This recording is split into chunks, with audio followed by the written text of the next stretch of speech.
You fast forward 10 years, they're not selling the same program anymore because the pitch really was effective at playing upon their emotions solely and not necessarily on delivering, said promised value.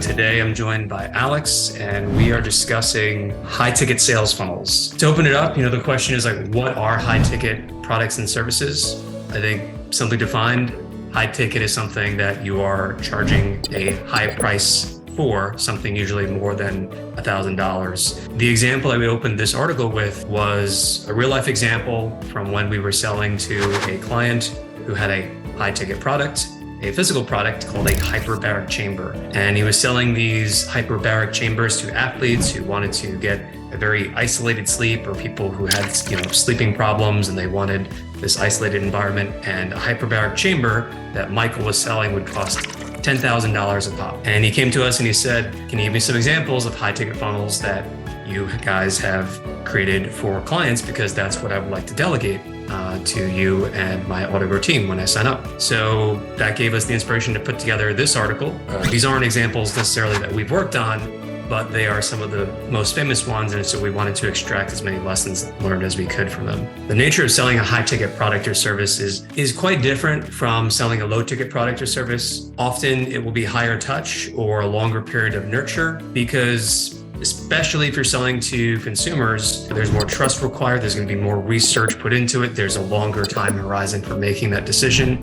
For larger companies, it depends on budget, depends on who you're talking to, what is the strength of the problem or the need that they have, and how easy is it actually to get set up. What are switching costs involved, if any, in terms of buying your high-ticket product or service versus another? So those are big factors too, based on how long it's going to take them in the buying cycle to decide, to sign up or, get said product or service installed and set up and receive the benefit. So what are some fundamental differences between high-ticket product services and lower-priced products and services? Because it pretty much goes with a little bit with what you just said. Well, typically they're priced based on value, perceived value. So for example, if you sell a consulting service that is highly linked to a bottom line result for a business, let's take, Alex Hormozi, because I'm a fan of his content on YouTube. I think he's a great entrepreneur. He used to sell these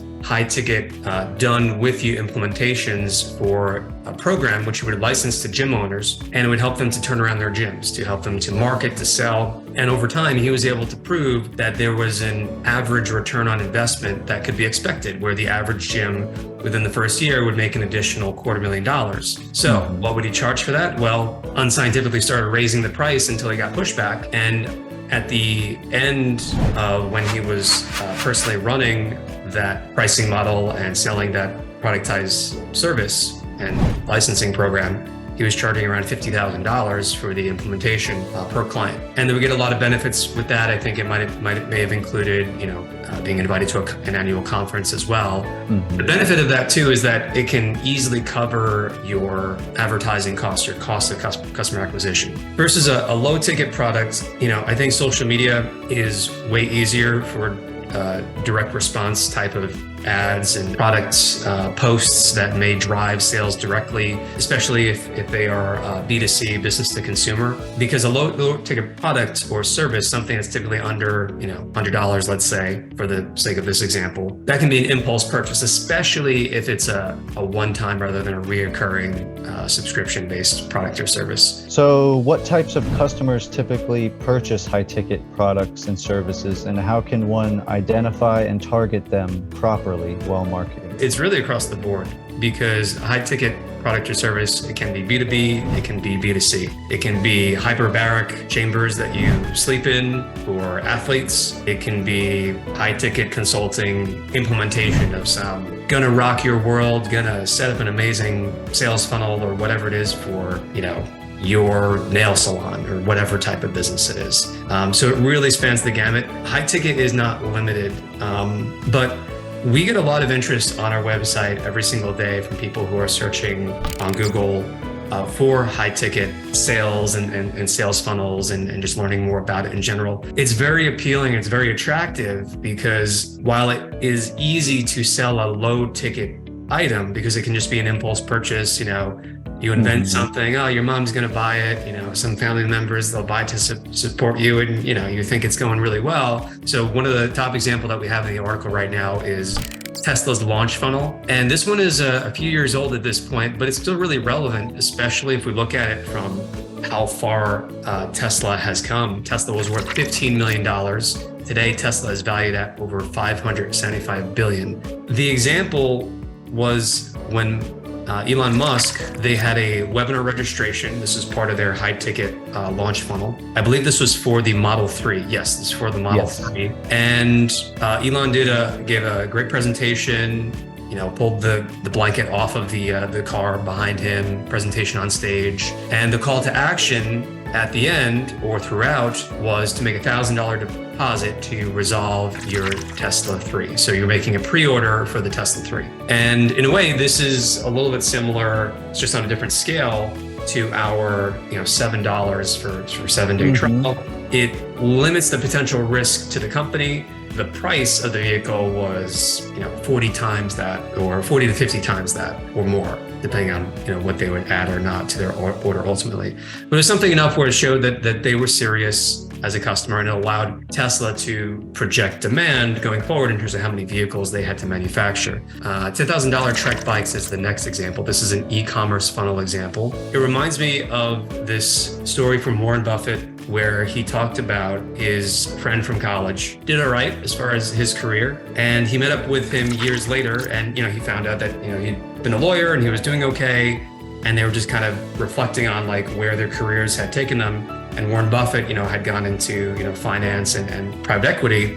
And obviously, in terms of net worth, he had earned a lot more by comparison. And the moral of the story was it's not about necessarily how hard you row, because Warren Buffett said that he feels like he doesn't work very hard. Often he'll make just a few key trades a year. Right now, just spends a lot of time doing research, and he loves his work. Versus his friend Dan was working, pretty hard, many more hours, more stressful job. The lesson was it's not about how hard you row. It depends on what boat that you are in. Looking at this bicycle selling for up to $12,000 a pop, there's nothing too crazy about the funnel. It's $12,000. It's, partially unique for that reason, but just the price almost conveys value and brand equity in some sort of way, because the vehicle, the boat itself, a rowboat compared to a motorboat, there's an engine strapped on the back. It's more aerodynamic. It's more designed to go fast. People would expect maybe to spend already $500 to $1,000 for a bike. And if they're considering this bike, they are looking for something that is top of the line. Here's one more example. And then for anyone who wants to learn more about the other examples that we have in here, go check out the article. It's going to be in the link below this video. But let's talk about the example of Excel Help, which was a funnel selling to Fortune 1000 companies. This is a company, Excel Help, who has worked with NASA and Revlon and many other brands that you know and recognize. This was actually a client of AutoGrow in the recent past, and they were selling a service, custom done for you consulting service that they were charged between $50,000 to $200,000 and up for. What they would do for these companies for building some custom enterprise software is they would take Microsoft programs like Microsoft Excel, and they would build these macros. In other words, these little automated, semi-automated apps with different formulas, and they would move data around. If you're familiar with MS Access, that's another program they would use. And they would charge a premium in part because that is what the market that would support in terms of their pricing.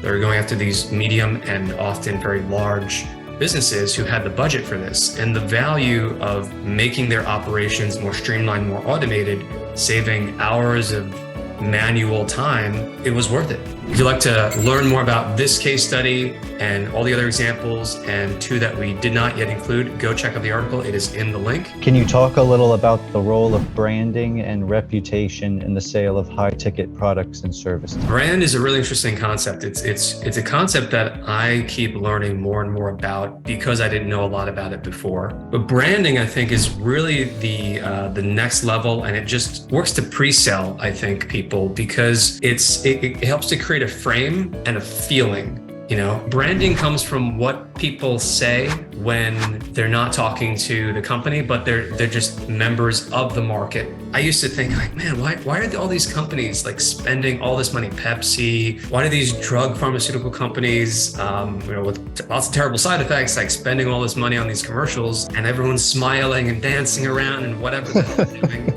But it's about creating a positive association with that brand, with the name of that product, with the hopes that like that translates into basically pre-selling. Are there any tactics that should be avoided which would otherwise work well for lower priced offerings? You don't want to treat a high ticket purchase, especially with info products, it works. You're selling a $1,500 online training program. It can work. I've seen it work. But I think you ultimately end up experiencing and dealing with a lot more buyer remorse. And I don't think it's sustainable. A lot of these infopreneurs that have actually done really well, you fast forward 3, 5, 10 years, and they're not selling the same program anymore. Why? Well, probably because they got a ton of bad reviews or they got a bunch of chargebacks, and people just felt pressured. They felt manipulated into buying it because the pitch really was effective at playing upon their emotions solely and not necessarily on delivering,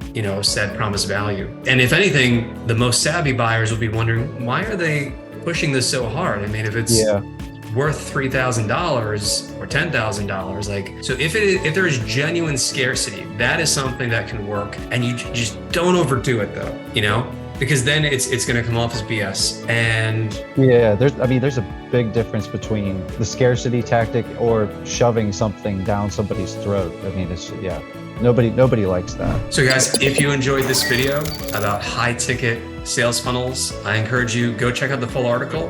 And if you're interested in delegating all of your digital marketing tasks and projects, like actually building or optimizing your own existing high ticket sales funnel, go check us out at autogrow.co. With Autogrow, you can delegate all of your digital marketing projects without the headaches of hiring, because you sign up and you get a full team of trained, proven professionals at your fingertips. No hiring, no payroll, no managing. Just tell us what you want to get done and we'll do it for you with quality checks involved. And there are up to 16 skill sets included, and you can get started for just $7 for your first week. So check us out at autogrow.co if that sounds interesting to you. Thanks so much.